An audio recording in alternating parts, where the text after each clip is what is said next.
Assalamualaikum warahmatullahi wabarakatuh. Alhamdulillahilladzi khalaqa fasawwa walladzi qaddara fahada. Ashhadu an la ilaha illallah wahdahu la syarika lah subhanahu wa ta'ala, wa ashhadu anna Muhammadan abduhu wa rasuluhu nabiyul huda, wa ashhadu anna Muhammad sallallahu alaihi wa ala sairil mala wa ahli baitihi sadati syurafa wa ashabihi al-kiramin nubala wa tabi'ina lahum bi ihsan ila yaumil iqabi wal jazaa. Amma ba'du, fa usi nafsi wa iyyakum ayyuhal muslimun wa ayyatul muslimat bi taqwallahi azza wa jalla haqqat taqwa wa muraqabatihi bis sirri wan najwa, fa inna ajsadana 'alan nari la taqwa, fatamassaku minal islami bil urwatil wuthqa wa tazawwadu fa inna khairaz zadi taqwa. Ya ayyuhalladzina amanu taqullaha haqqa tuqatih wa la tamutunna illa wa antum muslimun. Bapak dan Ibu kaum muslimin dan muslimat, saudara-saudara dan saudari, ikhwan dan akhwat yang hadir pada subuh ini di Masjid At-Taqwa Indo Sakinah wal Mawaddah Pekanbaru. Alim ulama, cerdik pandai, tokoh adat, tokoh masyarakat, hadirin wal hadirat, ataupun yang mendengarkan melalui media atau menyaksikan melalui media atau mendengarkan melalui 91,1 FM dimanapun berada. Bersyukur kita kepada Allah SWT, subuh ini masih menjadi milik kita. Kita hadir dengan penuh sukacita, dengan niat yang insya Allah ikhlas, berharap ridha Allah Tabaraka wa Ta'ala. Berat, memang berat.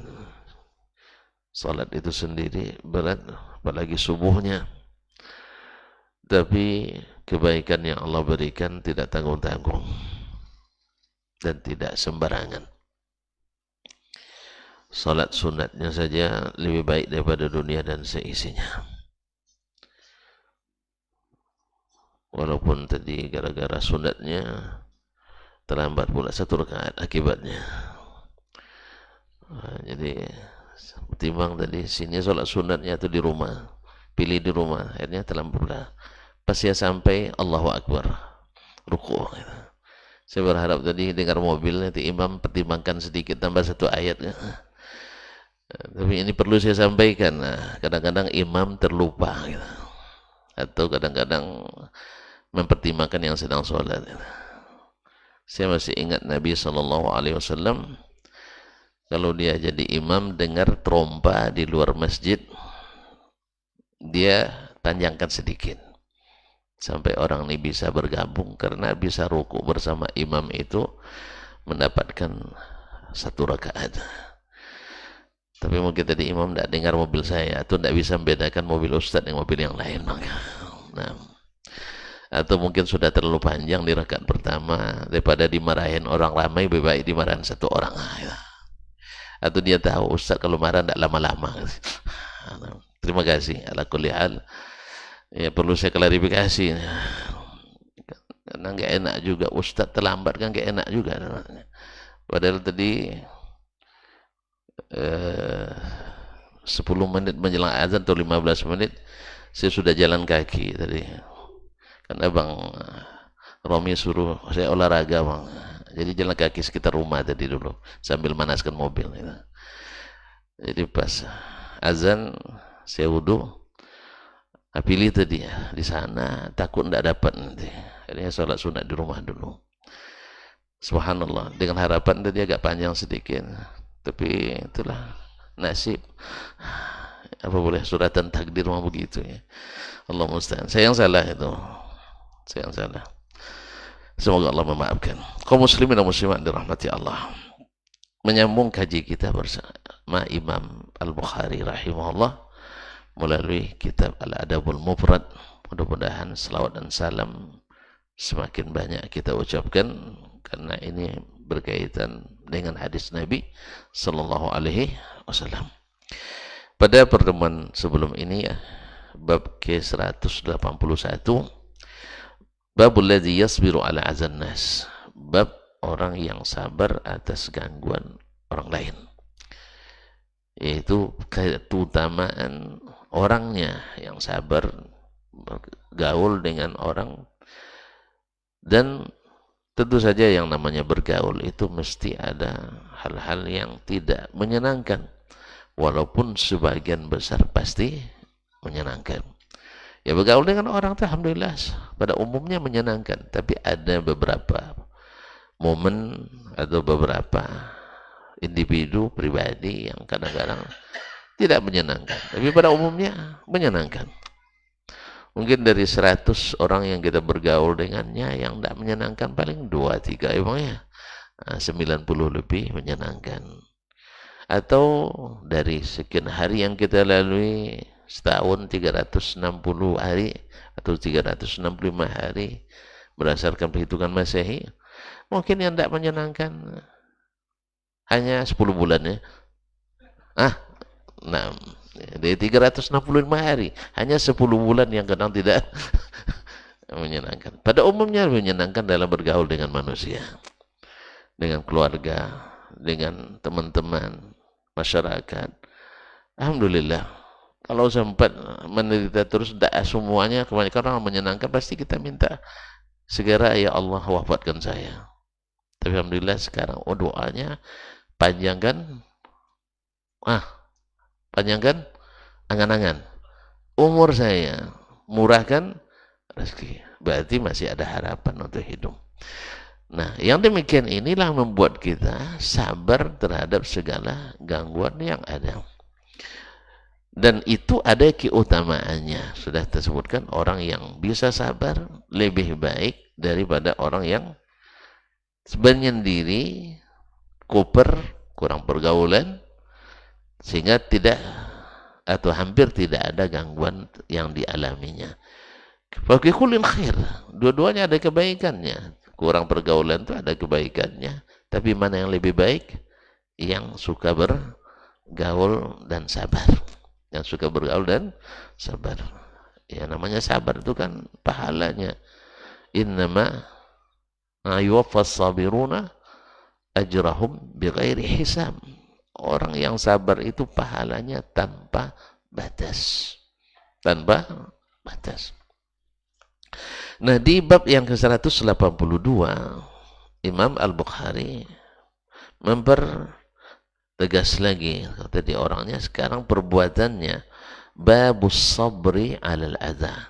Kalau kemarin bab tentang orang yang sabar, sekarang bab tentang sabar dalam menghadapi segala al-adha, segala yang mengganggu, segala yang menyakiti, ya, segala yang mengganggu dan segala hal yang menyakiti. Nah, dalam bab ini beliau membawakan dua hadis. Qala rahimahullah ta'ala, haddatsana Musaddad, telah menceritakan kepada kami Musaddad ibn Musarhad ibn Musarbal ibn Mustawrid Al-Basri, adalah ulama yang pertama menulis kitab Al-Musnad di Al-Basrah. Pertama yang menulis kitab Al-Musnad di Al-Basrah. Basrah. Kitab Al-Musnad maksudnya kitab yang disusun hadisnya berdasarkan nama para sahabat.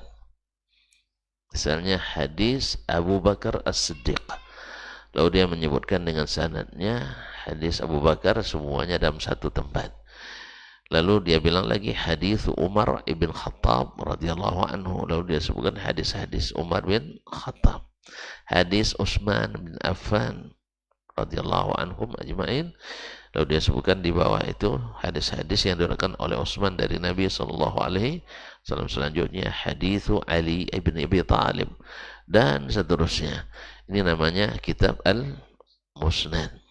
Jadi seperti Musnad Imam Ahmad rahimahullah atau Musnad Ishaq bin Rahuya, Musnad Ad-Darimi dan sebagainya.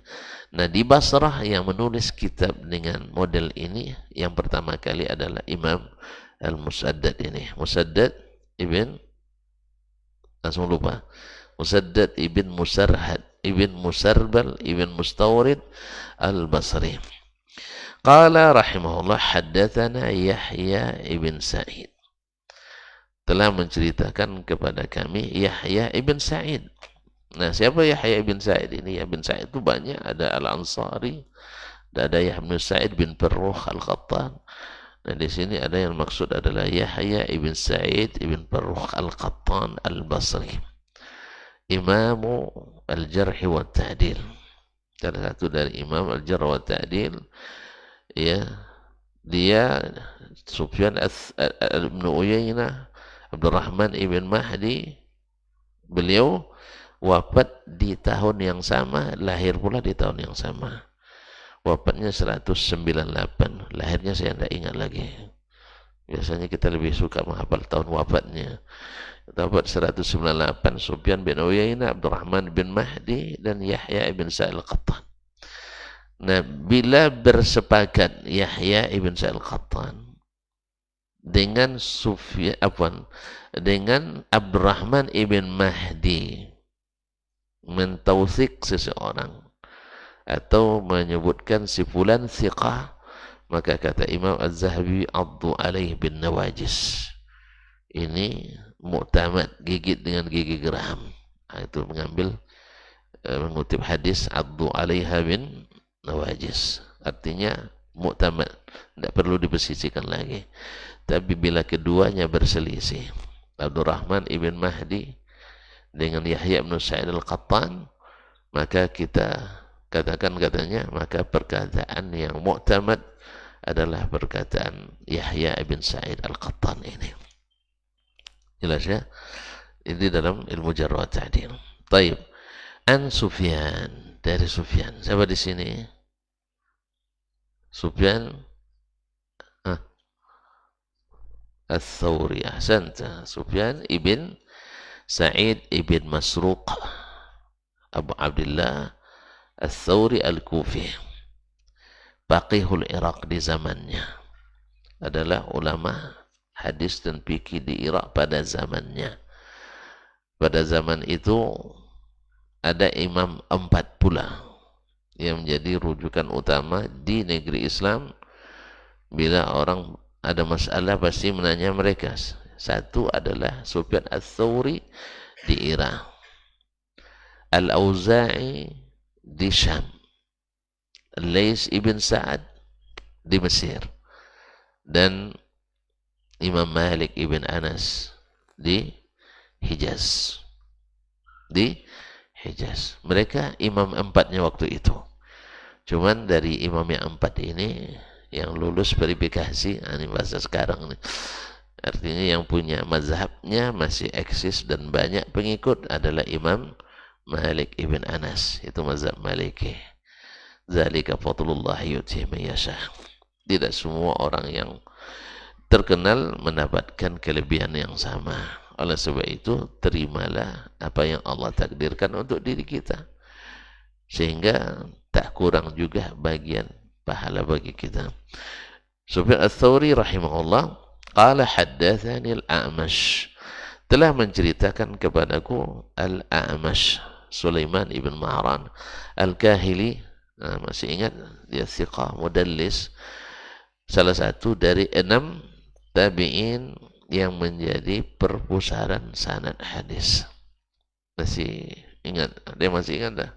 Ada 6 tabi'in yang menjadi perpustakaan sanad hadis. Masih lupa? Alhamdulillah. Makanya jadi pede justru yang ulang-ulang, karena alhamdulillah kita pelupa gitu.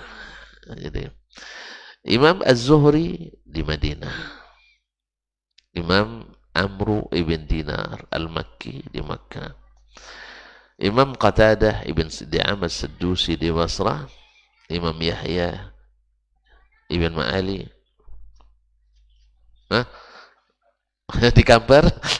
Nah, Imam Yahya ibn Abi Katsir al-Yamami di Basrah. Kemudian Imam Sulaiman bin Mahran al-A'mash di Kufah yang rawi kita hari ini, dan Abu Ishaq as-Sabi'i juga di Kufah. Kaum muslimin dan muslimat dirahmati Allah. An Sa'id ibn Jubair, dari Sa'id ibn Jubair al-Asadi al-Walibi maulahum, Abu Abdullah atau Abu Muhammad al-Kufi. Beliau adalah termasuk murid kisohor Imam Ibn Abbas. Ya, Abdullah bin Abbas banyak-banyak murid, di antara yang paling utama adalah Sa'id ibn Jubair al-Asadi ini. Beliau qutila sabran, mati dibunuh oleh penguasa zalim pada masa itu, Hajjaj ibn Yusuf al-Thaqafi.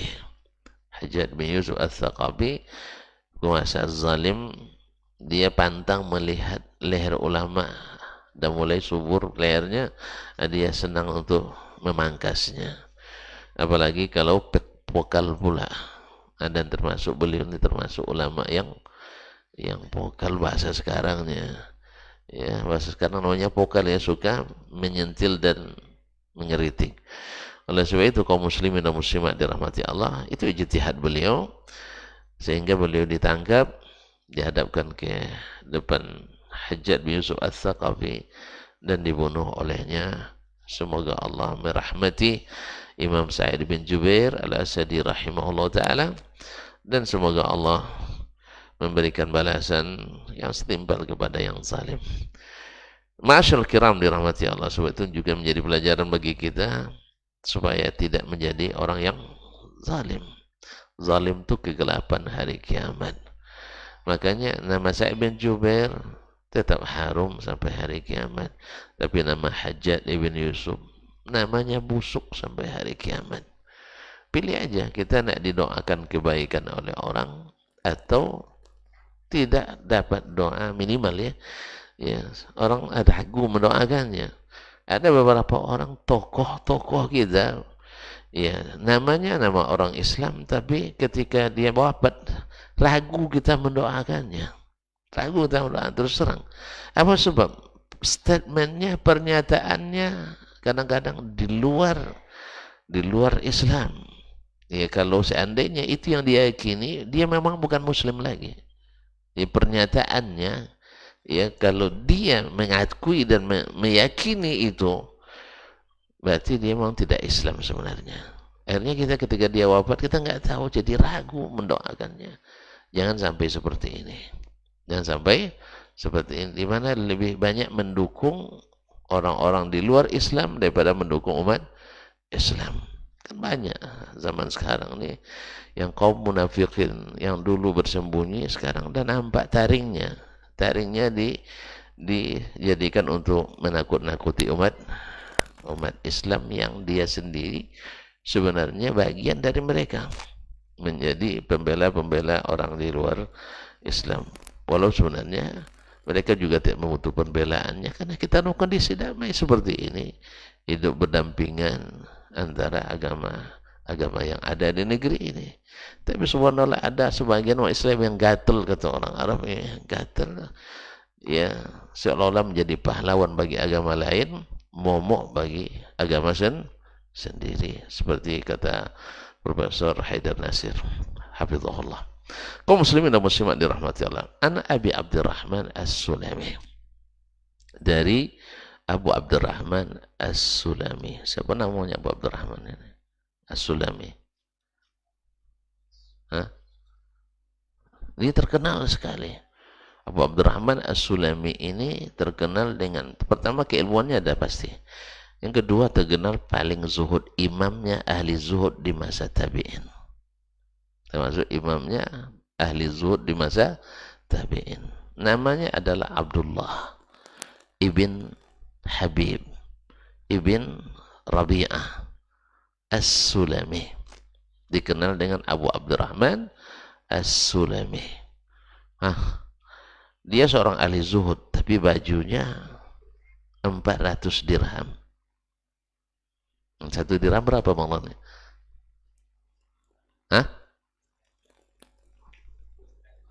Enggak, dinar itu. Dirham.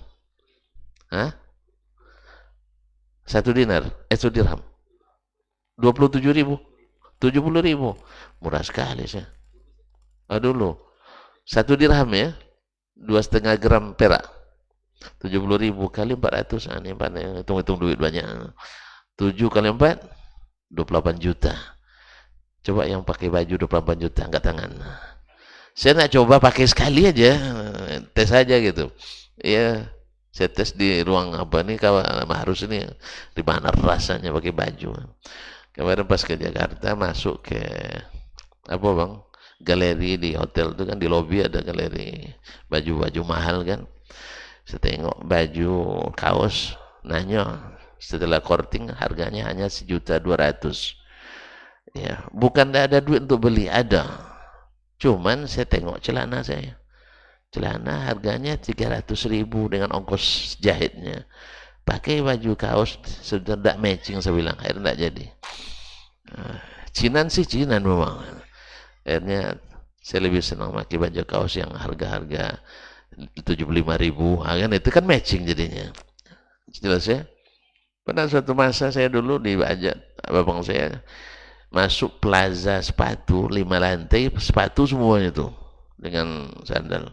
Payah pula nyari sesuai warna, tak sesuai ukuran, sesuai ukuran, tak sesuai size-nya.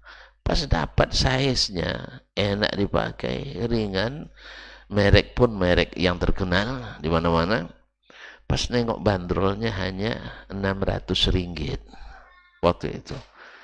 Akhirnya saya bilang, bukan tidak mau, cuman kalau saya beli besok tidak mau mampir di masjid lagi sholat.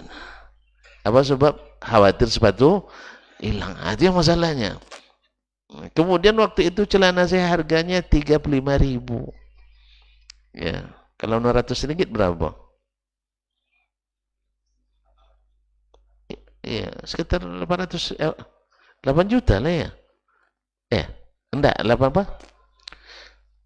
4.000, 3.500 kali 6, sekitar 2 juta ya. 2 juta tidak matching, celana 35.000. Nah, itu. Kemudian yang saya khawatirkan tuh, saya tidak berani lagi mampir sholat asar di masjid. Kalau sempat itu terjadi, tidak jadi saya beristri dengan yang sekarang. Nah, itu kan Allah yang ngatur itu memang. Dia tertarik itu saja dilihatnya saya mampir di masjid sholat asar. Di saat anak muda waktu itu jarang yang mampir, sekarang ramai, ya kan? Masa kami bujang-bujang itu jarang anak muda yang mampir sholat asar, sholat zuhur di masjid. Apa soal mampir dia lewat, sampai dia berdoa di mobil, ya Allah semoga saya dapat anak-anak nanti seperti mereka, mau mampir sholat asar di masjid.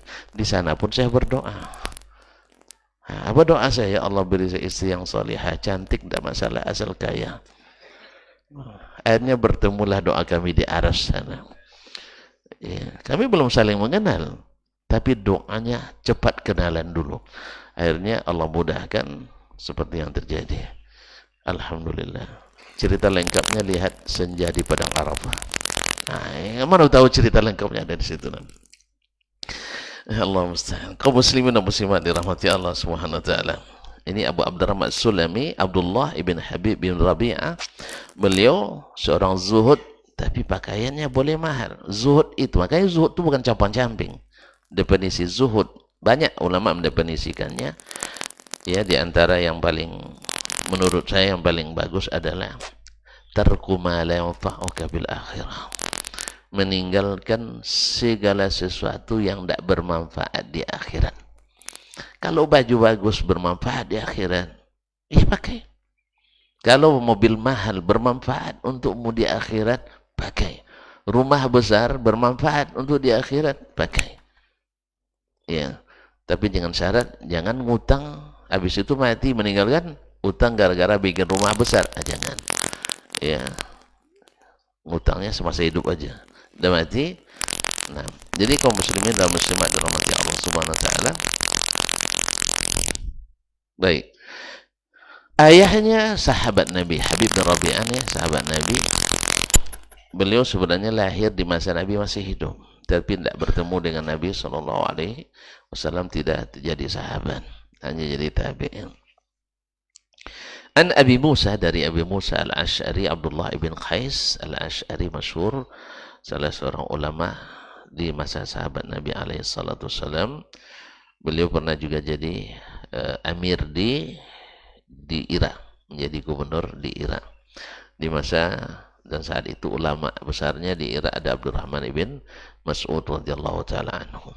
An Nabi sallallahu alaihi wasallam, dari Nabi sallallahu alaihi wasallam, qala, dia berkata, laisa ahadun au laisa syai'un asbara ala adhan yasma'uhu min Allah azza wa jalla, innahu la yadda'una lahu waladan wa innahu la yu'afihim wa yarzuquhum. Akhrajul Bukhari dan Muslim. Nabi bersabda, tidak ada seorang pun atau tidak ada sesuatu pun yang lebih sabar mendengar yang menyakitkan, ya, tidak ada yang lebih sabar ketika mendapatkan sesuatu yang menyakitkan atau gangguan yang menyakitkan lebih dari Allah Subhanahu wa taala. Berarti Allah sangat sabar. Di sini didapatkan bahwa di antara sifat Allah yang sabit adalah sifat as-sabru, sifat sabar. Bagaimana sabarnya? Allahu a'lam. Tapi yang jelas Nabi menyebutkan Allah adalah paling sabar. Apa contohnya? Innahum la yadda'una lahu waladan. Mereka mengklaim Allah punya anak. Ini kan yang paling menyakitkan. Karena ini syirik. Dan syirik itu la zulmun azim. Saking besarnya sampai Allah mengikrarkan tidak ada ampun bagi orang yang berbuat syirik. Tidak ada ampun bagi orang berbuat syirik. Wa qalu takhadar rahmanu walada. Laqad ji'tum syai'an idda. Takadu as-samawati yatafarna wa yatafattarna wa tanshaqqu al-ardu wa takhirru al-jibalu hadda. Mereka berkata, Allah memiliki anak. Sesungguhnya kalian sudah mendatangi suatu kemungkaran yang besar. Mengatakan suatu kemungkaran yang besar. Hampir-hampir langit runtuh. Bumi hancur, berpecah. Dan gunung-gunung pun runtuh. Ketika mereka menyebut Allah memiliki anak. Berarti luar biasa kaum muslim dan muslimat dirahmati Allah SWT. Ini kita nak ucapkan pula selamat Allah memiliki anak, atau selamat kelahiran anak Tuhan. Wih, Masya Allah, banyak pula yang Masya Allah bela-belain itu. Untuk apa? Untuk apa? Toleransi? Alhamdulillah kita lebih dulu toleransi. Alhamdulillah umat Islam dari sejak Islam datang sampai hari ini paling toleransi. Kita paling toleransi. Cuma ada sebagian yang diperalat lalu bertindak yang tidak benar. Akhirnya itu dinisbatkan kepada Islam, dan Islam sebenarnya jauh daripadanya.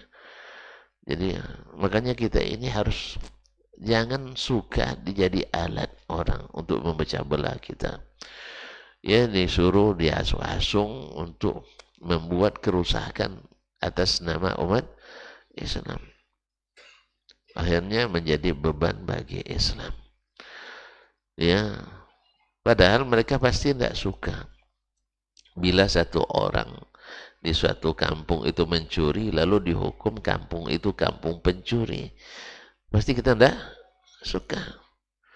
Bahwasanya bila orang berdasi itu yang selalu korupsi. Kan yang selalu berkorupsi itu orang, yang selalu korupsi itu orang berdasi. Yang tidak berdasi, yang bersarung apa yang nak dikorupsinya?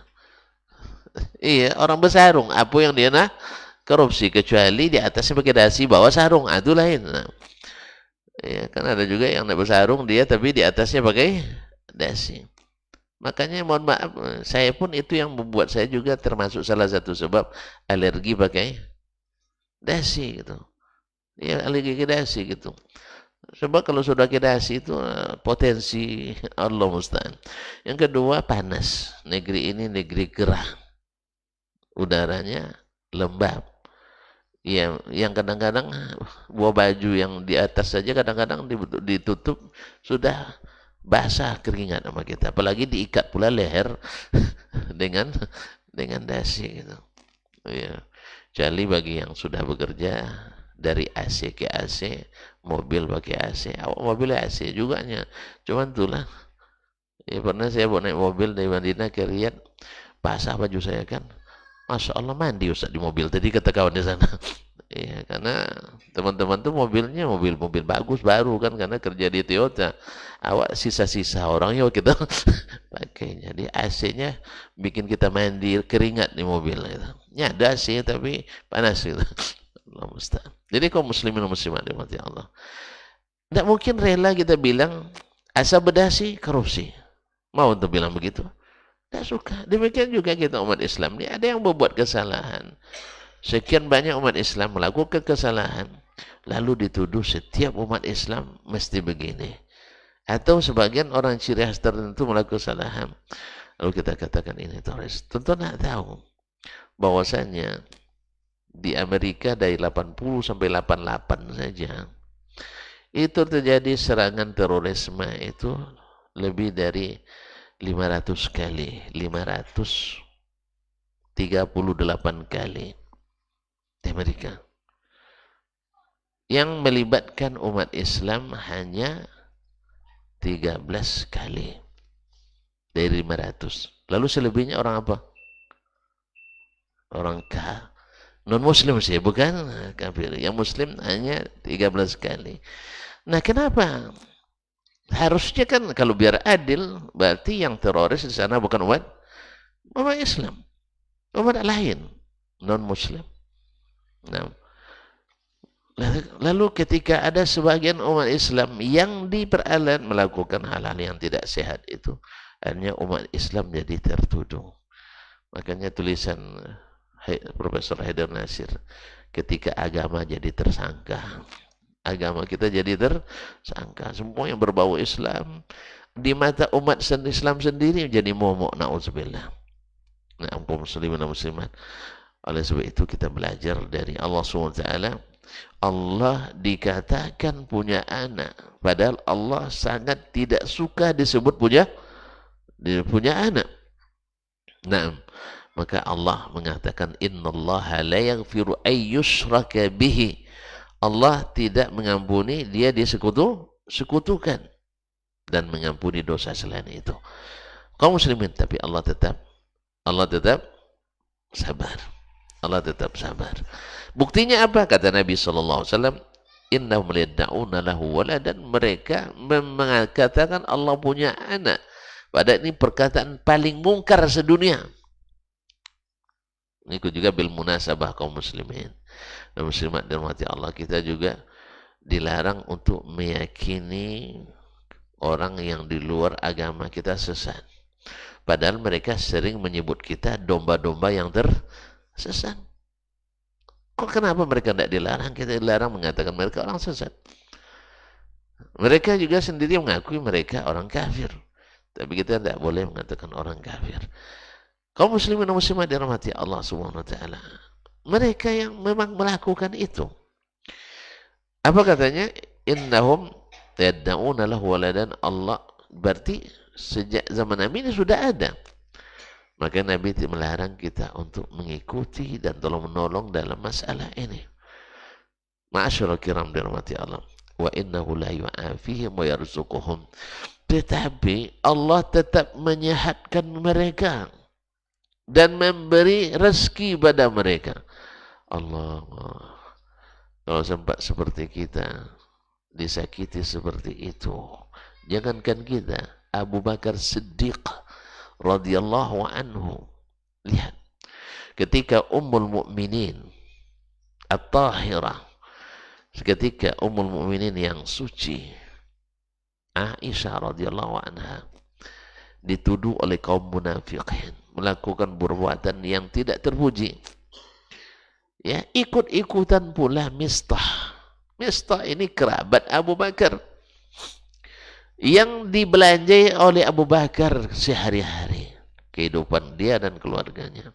Dia buta, ikut pula terpengaruh, menebar fitnah itu. Allah, bayangkan kaum muslimin dan muslimat, memang fitnah itu luar biasa, ya.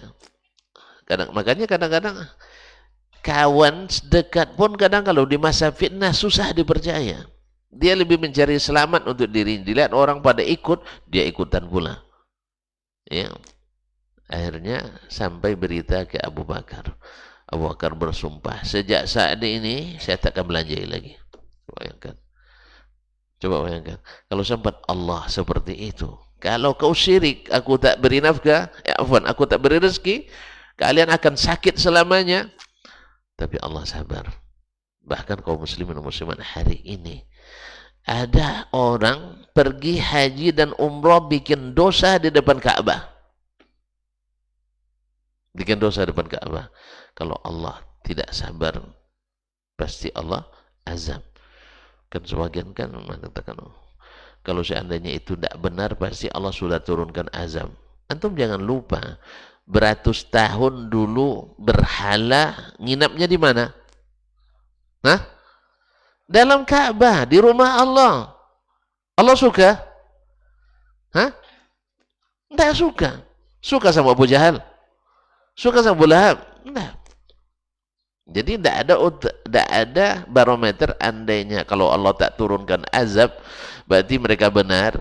Kalau Allah tak matikan, mereka benar? Tidak. Sebab Allah sabar. Allah sabar. Makanya tetap mereka disehatkan, tetap diberi rezeki, diberi anak, diberi istri dan sebagainya. Apa sebab? Karena dunia ini dan segala lebih sabar dari Allah SWT.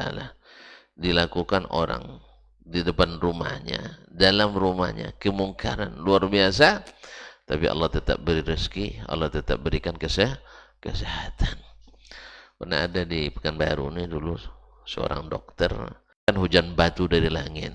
Nah, zaman itu, zaman azab itu sudah di zaman Nabi tidak ada lagi. Kalau dulu orang mengingkari turun azab yang menghabiskan. Tapi alhamdulillah rahmatan lil alamin, orang-orang kafir itu masih diberi kesempatan nak menikmati dunia atau kembali ke pangkuan Islam. Alhamdulillah, Islam tak pernah memaksa, tetapi Islam berdakwah dan Allah sabar. Kita pun harus sabar juga.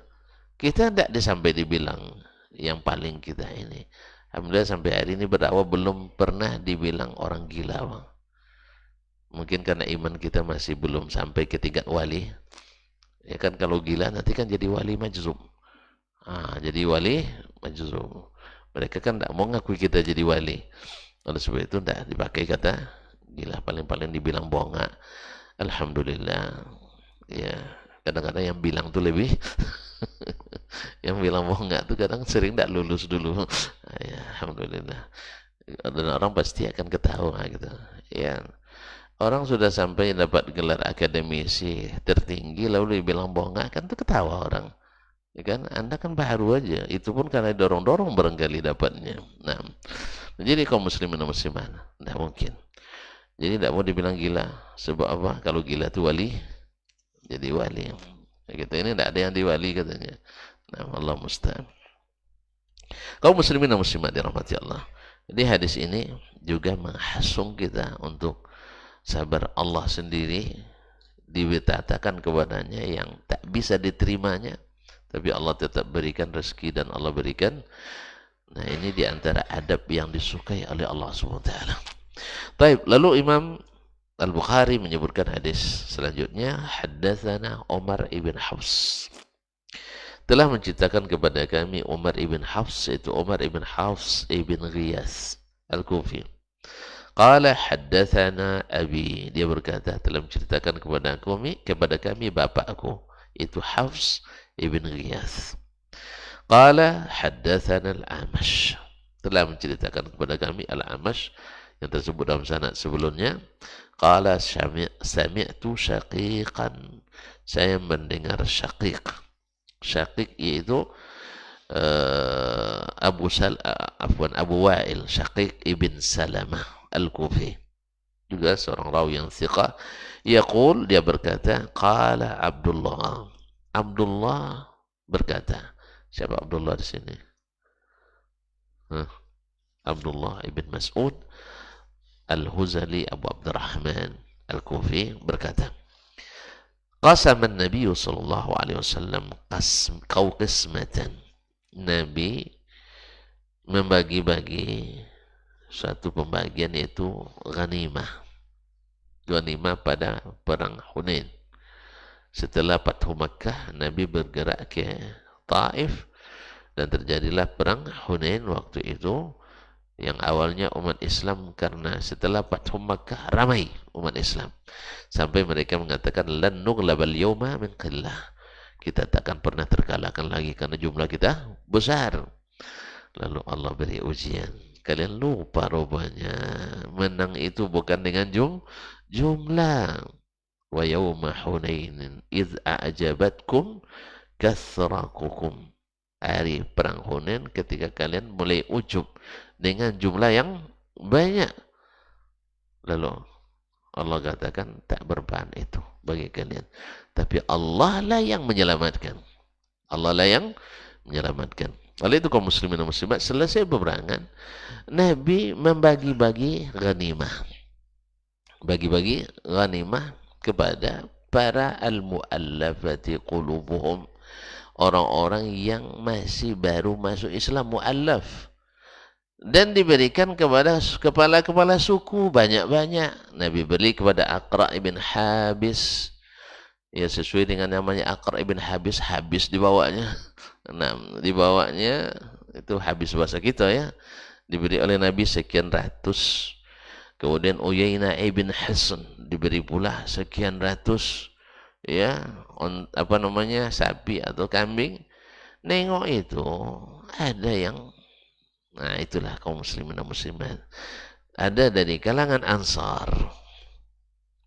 Nah, di sini kaba'dhi ma kana yaqsim, membagi seperti yang biasa dia bagikan. Faqala rajulun min Ansar, seorang laki-laki dari kalangan Ansar berkata, ya disebut dengan Ansar karena sama-sama dari Madinah, ya sama-sama dari Madinah, mungkin dia kaum munafiqin. Wallahi, demi Allah, dia bilang, innaha laqismatun ma urida biha wajhullahi azza wa jalla, ini pembagian tak karena Allah ini kan mulai isu berkembang bahwa Nabi sudah mulai memikirkan keluarganya. Nah, kan mulai berkembang tuh. Dulu ketika masih diburu-buru oleh orang Mekah, mereka datang ke Madinah. Siapa yang lindungi? Orang Ansar. Sekarang Mekah kan sudah jadi milik umat Islam. Nah, Nabi kembali ke tabiat asal. Menurut dia, ini kan ada penyakit dalam hatinya ini. Makanya sebagian ulama mengatakan ini orang mungkin kaum munafikin, maka dinisbatkan kepada orang Ansar, orang Madinah. Nah, innaha qismatun ma urida biha wajhullah azza wa jalla. Kata Abdullah bin Mas'ud, qultu ana, saya katakan, kata Abdullah bin Mas'ud, la aqulanna lin nabi sallallahu alaihi wasallam, ini akan saya sampaikan ke Nabi sallallahu. Ini kan berita ini kalau dilepas begitu saja, fitnah bisa dilepas, berbahaya. Ya kan tadi Aisyah radhiyallahu anha karena fitnah, ya sampai sebulan Nabi harus menanggung derita. uji Nabi kita alaihi salatu wassalam. Kalau Nabi tahu yang gaib, kan selesai masalah. Nabi nggak tahu yang gaib. Kalau dia tahu yang gaib, kalian jangan coba-coba nuduh saya tahu gaib. Tapi Nabi tidak harus nunggu dulu berita dari Allah Subhanahu wa Ta'ala. Hikmah Allah menginginkan supaya ketika semua orang sudah mendengarkan berita ini, ya kan mendengar semuanya sebulan berkembang berita, sehingga ada yang terlibat memfitnah, ada yang Masya Allah warak tidak mau ikut dalam menebar fitnah.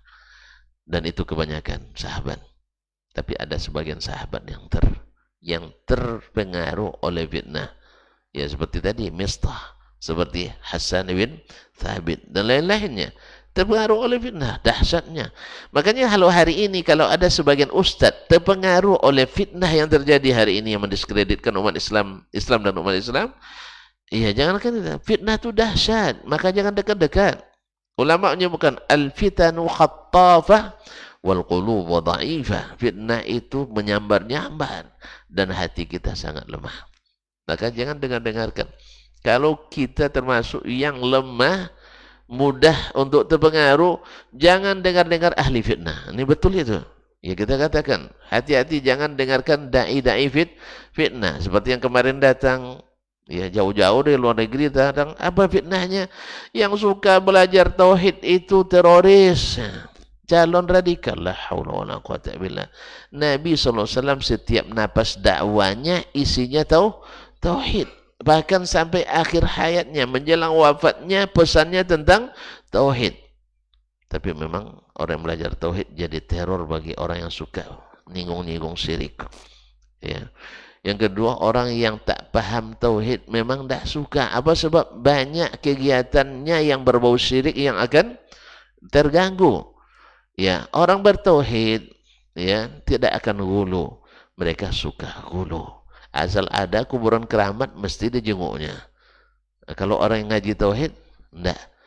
Kalau ada kuburan diziarahi, tidak ada bedanya kuburan keramat dengan yang lain. Karena ziarah kubur menurut Nabi untuk mengingatkan kita pada mati atau mendoakan orang yang dikuburkan, bukan untuk ngalap berkah, bukan untuk dapatnya mustajab doa. Mustajab doa itu di sini, di rumah Allah. Makanya tidak dianjurkan untuk musafir dalam rangka ibadah kecuali ketiga masjid, Masjidil Haram, Masjid Nabawi dan Masjid Al-Aqsa. Nah, mereka suka membuat wisata-wisata religi, kuburan keramat ini, keramat itu. Ketika belajar tauhid itu akan sepi peminat. Akhirnya mereka memusuhi orang yang belajar tauhid, sehingga dibuat fitnah. Apa yang paling laku hari ini? Fitnah radikalisme, fitnah terorisme. Karena kekuatan kita memerangi, semuanya memerangi radikalisme, semua memerangi terorisme. Kita tidak akan pernah merekomendasikan tindakan radikal dan tindakan teror. Jangankan teror menghabiskan nyawa, bawa senjata ke masjid itu dilarang dalam Islam. Menggertak dan menakut-nakuti orang dilarang dalam Islam. Tapi dalam kondisi perang tidak mungkin menakutkan. Sekarang kita dalam kondisi perang. Oleh itu kaum muslimin semuanya, dimanfaatkanlah isu picisan itu oleh mereka. Jauh-jauh datang dari sana, tiba-tiba merusak. Iya, tambah merusak. Akhirnya membuat fitnah di antara kaum muslimin, mengadu domba. Kalau ngaji tauhid, mulai judulnya nanti memurnikan tauhid. Berarti kajian radikal ini. Padahal mereka juga sering membuat istilah memurnikan akidah. Berarti radikal juga jadinya, suka membahas. Kan ada judulnya memurnikan akidah Ahlussunnah wal Jamaah dalam kurung aswaja. Kan ada judulnya. Berarti radikal juga kalau gitu, suka ngaji tauhid.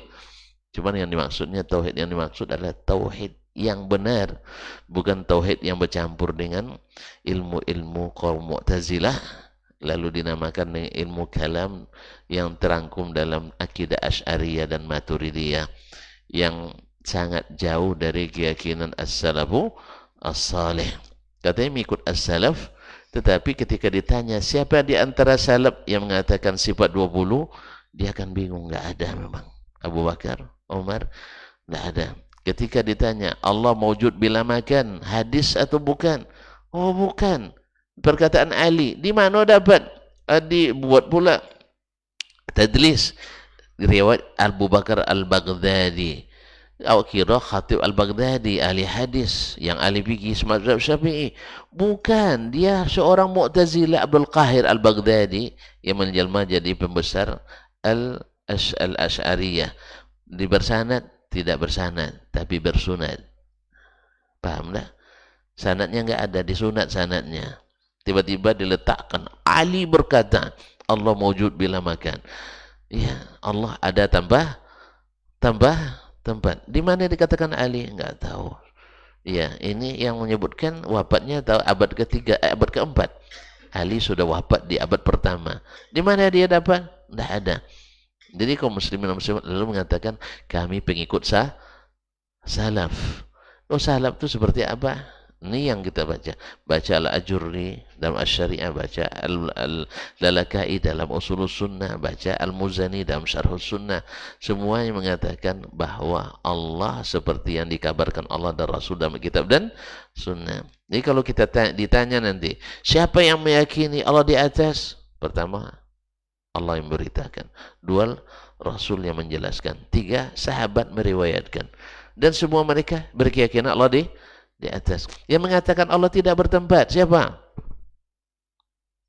Nah, ya, riwayatnya tadilah dinisbatkan ke Ali, tapi tidak ada dasarnya.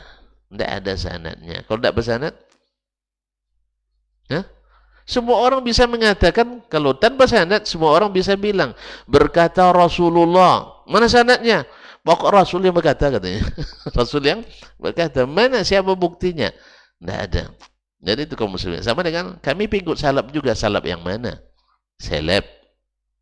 Ya, ikut seleb betul. Nah, siapa aja yang terkenal merusak akidah, jadi dibawa ke sini. Ya, yang kemarin bilang zombie-zombie, habisnya berlepas diri pula. Ya, kemarin Masya Allah menjadi ulama ahli sunnah Nusantara. Tiba-tiba tidak lama menyelenceng dia kajinya. Awak sudah membaca dari awal, mereka terlambat tahu. Oh, sudah ingat dari awal tapi melambat tahu. Memang dari arah pembicara dan nampak. Kita yang pemenang tuh dari start sudah nampak. Ini dah selesai finish belum tahu juga dia mana yang pemenang. Kita dari startnya kita sudah tahu. Kalau startnya keliru pasti finishnya salah. Allah musta'an. Jadi kaum muslimin dan muslimat dirahmati Allah SWT, maka dia katakan, saya akan sampaikan ini ke Rasulullah sallallahu alaihi wasallam. Fa'ataituhu wa fi ashabihi. Saya datang ke Nabi, waktu itu dia bersama para sahabatnya, karena Ibnu Mas'ud itu masih kecil, dia masih junior. Fasarartuhu. Lalu saya berbisik ke Nabi sallallahu alaihi wasallam. Fasyaqqa dzalika alaihi. Ini sangat dahsyat bagi Nabi sallallahu alaihi wasallam. Nah, buat dia tidak tenang. Wa taghayyara wajhu, sampai-sampai berubah wajahnya. Wa ghadiba hatta wadittu anni lam akun akhbartuhu. Marahnya Nabi sampai-sampai saya menyesal menyampaikan itu ke Nabi sallallahu alaihi wasallam. Bikin Nabi marah.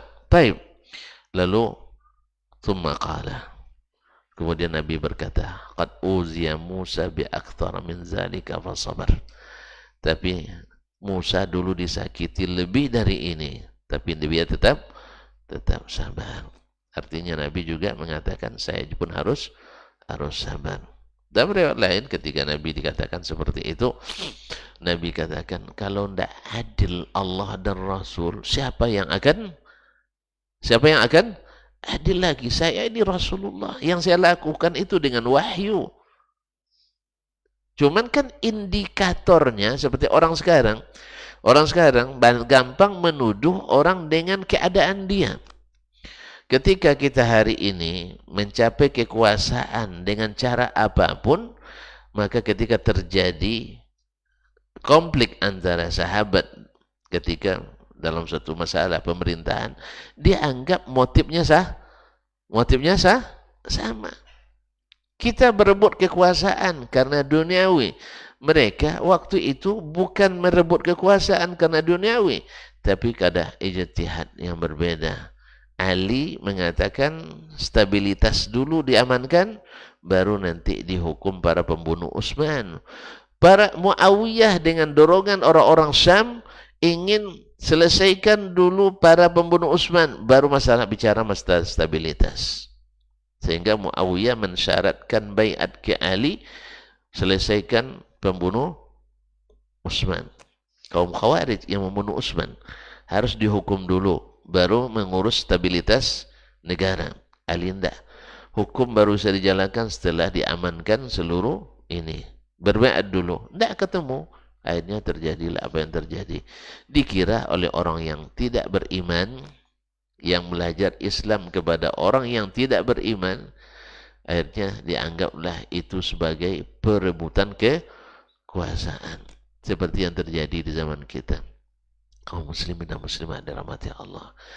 Kita di zaman itu, tuan-tuan tahu nggak? Sahabat itu ketika terjadi fitnah antara Muawiyah dan Ali, itu sahabat kata Ibnu Hajar masih ada sekira 35.000 orang masih hidup. Yang terlibat dalam kasus itu hanya 35 sampai 40 orang. Berapa persen? 35 dari 35.000. 1%, Bang? Enggak, Bang. 0,01%. Bukan 0,1. 0,01%. 1 dari 1.000. 1 dari 1.000. Banyak. Hah? Banyak tuh. Lalu antum nak menghukum mereka seperti kita. Kita kebanyakan terlibat. Mereka kebanyakan tidak terlibat. Yang terlibat pun karena mereka bagian dari pejabat. Pejabat di Muawiyah, pejabat di Ali bin Abi Thalib. Ya mau tidak mau mereka. Jadi sahabat semuanya menghindari fitnah. Kecuali yang memang tidak bisa keluar dari lingkaran fitnah. Paham tak? Paham? Bila terjadi perselisihan misalnya antara Pak Gubernur dengan Pak Wakil misalnya. Baik, yang bawahan wakil dengan bawahan gubernur bisa memisahkan diri dari mereka masing-masing. Tapi kalau kita bisa. Saya tidak ikut lah. Tidak pro ke Pak Gubernur, tidak pro ke Pak Wakil. Apa sebab saya tidak ada kaitannya? Tidak ada SK saya yang mau dicabut. Kemudian loyalitas menghendaki. Antum kalau sudah bersama dengan pimpinan antum harus loyal. Harus loyal karena mereka resmi negara. Jelas? Kalau antum membelot, pengkhianat namanya. Makanya ini yang mereka pejabat-pejabat yang orang-orang yang menjabat pada masa itu. 35 dari 35.000 orang. Maka menghukum orang harus sesuai dengan kondisi mereka, bukan kondisi kita. Kalau kita semuanya harus kekuasaan. Dulu mereka kalau nak jadi pejabat tinggi, wajib tak berdusta. Iya, kalau hari ini? Nah gimana? Hari ini? Pandai-pandai lah, yang pandai. Jadi kalau dulu yang jadi itu memang orang pandai. Kalau sekarang yang jadi orang pandai-pandai. Kadang-kadang dulu yang jadi orang pintar, sekarang yang jadi orang pinter. Itu orang pinter. Dukun. Nah, makanya kalau tidak jadi pemimpin sekarang harus bawa orang pinter, bukan orang pintar. Tidak butuh orang pandai, tapi yang pandai-pandai. Itu bedanya. Maka tidak bisa zaman mereka kita ukur dengan zaman kita. Zaman sekarang ini Masya Allah, yang pintar kawan pun ditelikungnya. Sampai ke organisasi keagamaan pun, auzubillah, sudah mulai berebut kekuasaan, bukan karena kapasitas dan kredibilitas, apalagi integritas, tapi kadang-kadang udah mulai dengan mengocek isi tas. Apa maksudnya? Ya kasih ini dukung saya, kasih ini dukung saya, sehingga semua pakai tim ses, tim sukses, timnya sukses, yang diusung Yang tidak sukses. Allah musta'an. Timnya sukses karena mereka sudah ambil bagian semuanya. Kan ada kontraknya. Berapa? Ya kita kerja nih dengan Bapak supaya gol nanti berapa perlu? 10 miliar? 20 miliar? Oh saya punya hanya 2 miliar. Oh 2 miliar tidak akan jadi tuh. 20 miliar aja yang terduduk. Ya kan?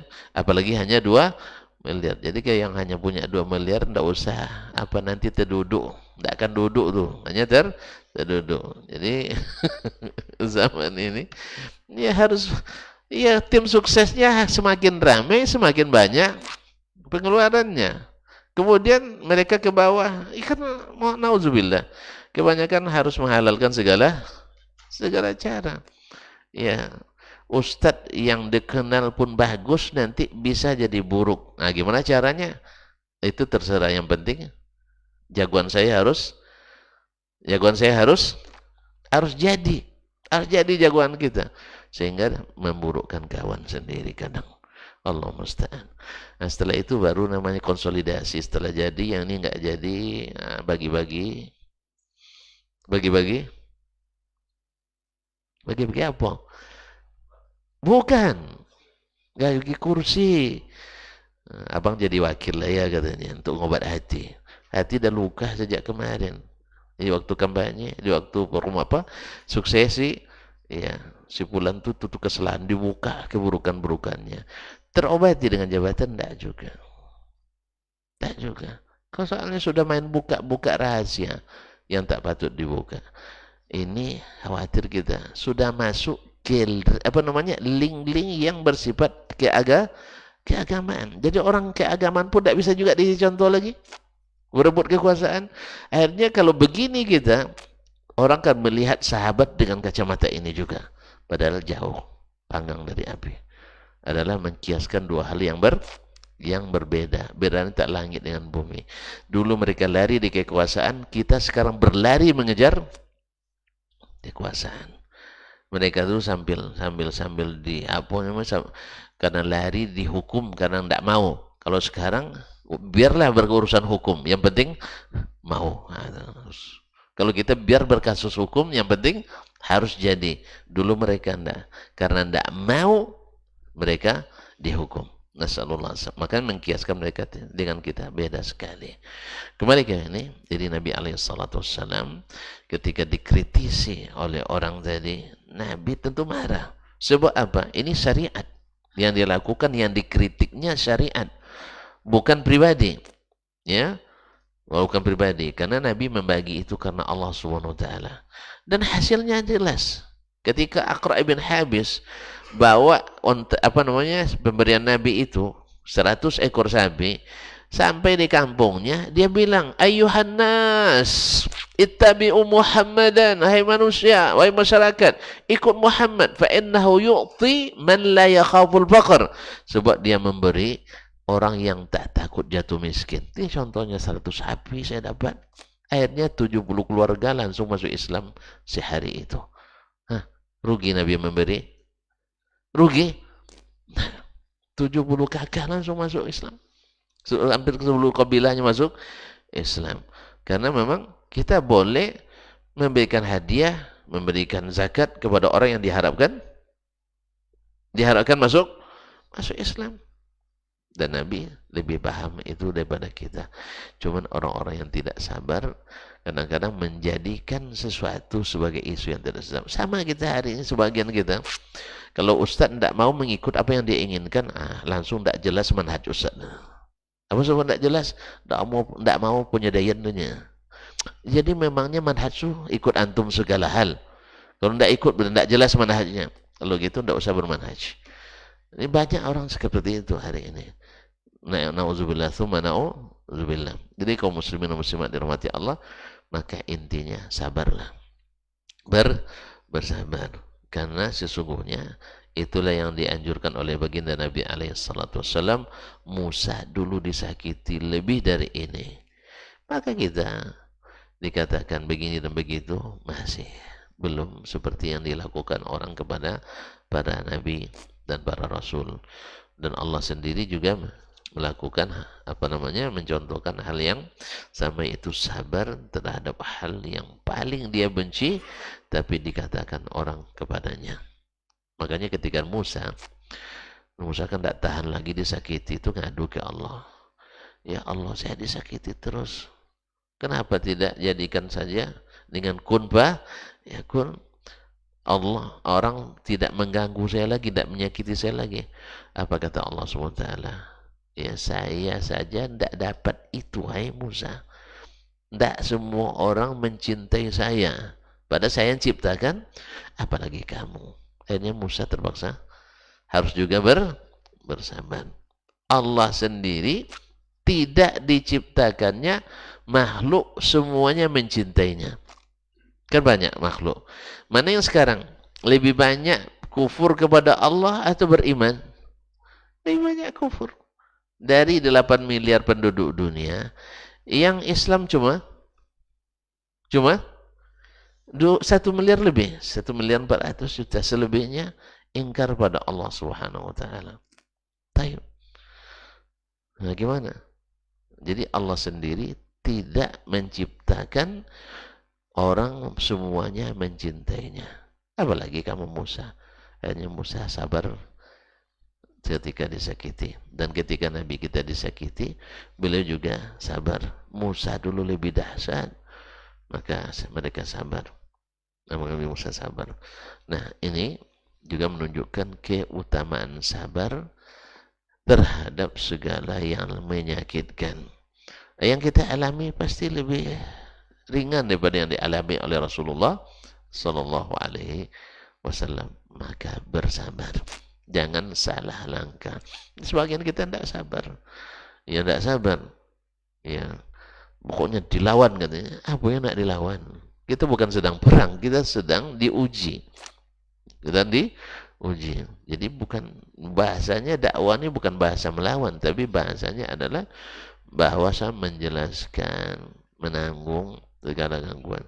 Apalagi Masya Allah, di masa kita ini, di negeri Islam terbesar di dunia ini, banyak kasus-kasus masjid dinonaktifkan. Ini malu kita ke dunia. Ya, dulu kalau di dunia luar itu orang non muslim yang nutup masjid, tapi di negeri kita orang muslim yang nutup masjid. Tidak malu kita tuh. Padahal kita negeri umat Islam terbesar. Tidak sadar kita sedang diadu domba, ya, oleh kaum-kaum baik yang menamakan dirinya Islam seperti Syiah, atau yang nyata-nyata sangat memusuhi kita seperti orang komunis dan sebagainya. Makanya kita jadi alat. Makanya kaum muslimin dan muslimat ini harus disadari juga, semua pihak, termasuk kita yang terlalu keras, lembut-lembutlah sedikit. Seperti kata Syekh bin Bas mengatakan, inna hadzal zaman zamanur rifq. Zaman ini zaman berlemah lembut. Apa sebab?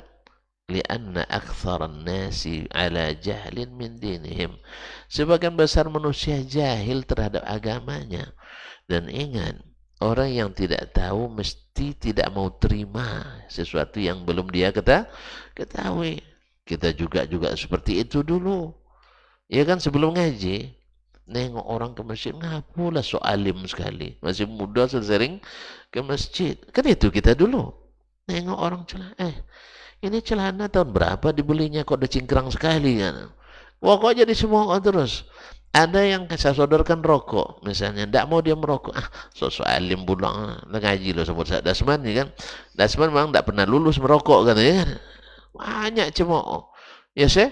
Nah, banyak cemooh kita. Begitulah orang tuh mandang sekarang. Dulu ngaji tauhid sifat 20, saya ngaji itu. Tiba-tiba tauhid dibagi 3. Ini trinitas ini katanya kan. Ada memang. Tapi setelah kita baca, ternyata qala Allah, qala Rasulullah. Gimana kita nak menolak? Seperti Syekh yang saya ceritakan dari Mesir itu. Ternyata dia hanya dapat isu hoax dari pihak-pihak pembenci, pihak-pihak penghalang, pihak-pihak pengganggu, lalu dia minta buku-buku Syekh Muhammad Abdul Wahab, lalu dia baca dengan niat mencari ilmu, bukan mencari celah, tapi mencari ilmu.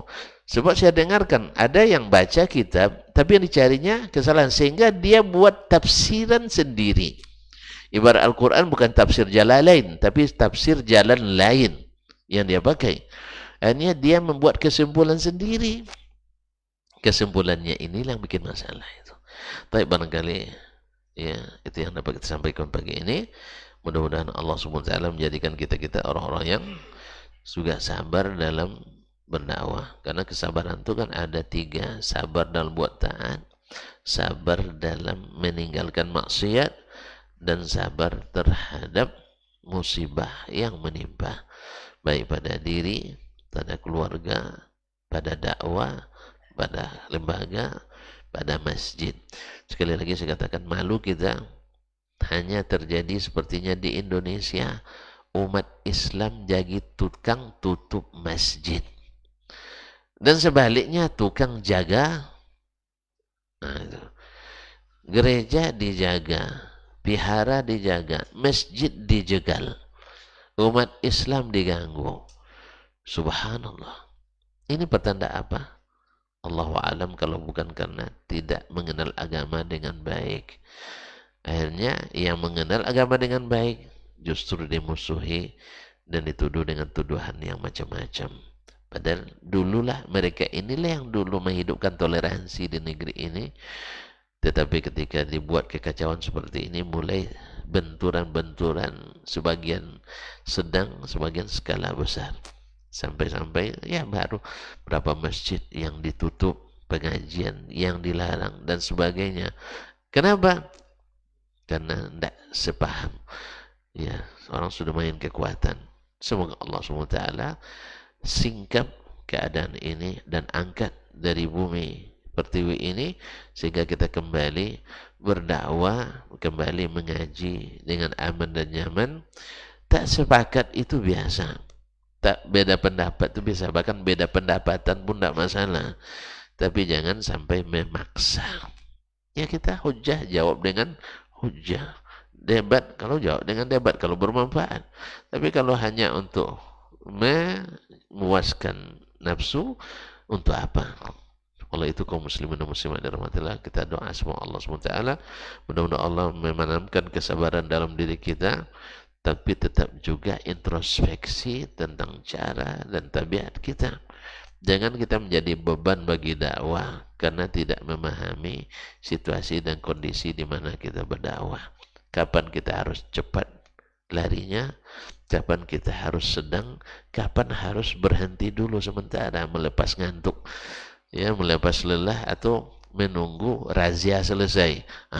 Kan ada razia, atau menjelang ketika ada kemacetan di jalan, jangan ambil jalan lain, jangan potong kompas menambah kemacetan dakwah, tapi sabar menunggu di belakang. Sebab apa? Ingat, keberhasilan dakwah jangan harus kita, tidak. Siapapun yang melakukan, asal dakwah jalan, kita harus gembira, tidak harus kita. Ini yang masalah juga kita. Kalau enggak, saya enggak boleh dakwah berjalan. Pokoknya harus tanda tangan saya. Ya akhi, antum bukan Rasulullah sallallahu alaihi wasallam. Enggak bisa jadi rujukan semuanya. Kemudian kedua, antum juga enggak pernah salah. Kenapa orang lain enggak boleh? Enggak boleh salah. Kita semuanya mu'arradun lil khata'. Siap untuk disalahkan. Tapi dengan dalil dan hujjah. Ya, dengan dalil dan hujjah. Oleh sebab itu jaga kebersamaan, jaga persatuan, sabar terhadap perbedaan antara kita dengan kawan. Kawan, bukan lawan ini, kawan. Ya.